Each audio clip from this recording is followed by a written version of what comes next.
going on, guys? Mitch from Colorado Backpack Hunter, and it's January and we're well into the big game off season. Now it's just time to prepare for next year, go through your gear, figure out what worked, what didn't work. Let's start with my pack here. This is a Kelty Cache Hauler pack frame, and on that I strapped a this is an REI extra large duffel bag. I haven't used it yet, but this year scouting I'll test it out. So far I've used it around the house a little bit and it's worked well. We'll see. Beats going buying a $300-400 pack because I don't need a $300-400 pack. So as far as the sleep system goes, this is a Kelty Cosmic Down 20-degree sleeping bag. Prior to that I was using a military surplus bag, and that was the worst thing ever. I froze a couple nights with that, and I went out and bought this. Got a good deal on it. My pad this year, I had a Thermarest insulated, which I may still use, but I bought this Climate Static V. I think I paid $40 for it, $45 brand new.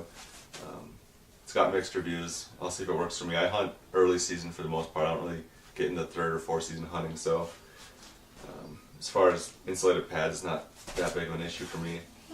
Another big purchase I made this year was my tent.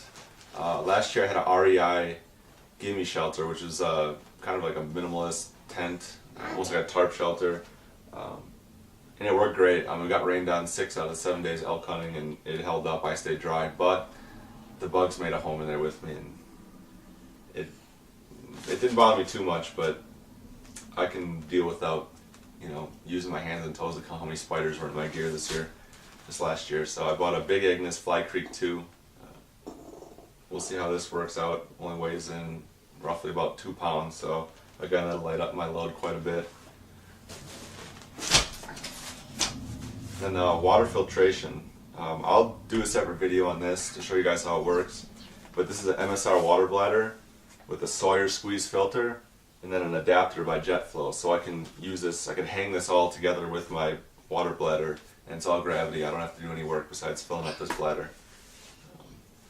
Electronics, just a GPS, headlamp, and a watch. Nothing crazy. For my cookware, I carry a Jetboil stove. This will last me quite a while. Last year on our elk hunt I took a 100-gram, and that lasted me all week.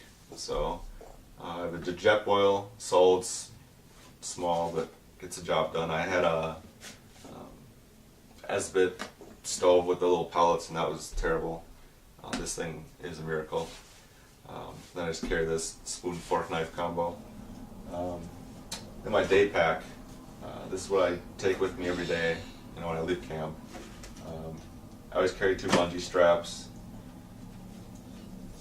a bunch of paracord, and this stuff comes in handy. It's kind of like duct tape in the woods. Zip ties, I gotta add some more to my pack. Keep matches with me, just emergency. Emergency blanket. This thing can be used so many different ways. I suggest that if you guys go out, always carry this with you. If not in survival situation, last year when elk hunting it rained so much that we were out on top of the mountain, and I had tied it to some trees and made a little canopy out of it and hung out in there for a while it rained, and it worked great. So I suggest getting one of those. A little medical pack, nothing crazy. Band-aids, some medicine. Really just a really basic first aid. I didn't go crazy with it. It's always good to have just in case. I carry these 2 big cloth bandages just to get another first aid thing. Then this signal panel, obviously let somebody know you're going, because if they don't know where to start looking, it makes it tough. But if they know where to look, that signal panel will help you be found.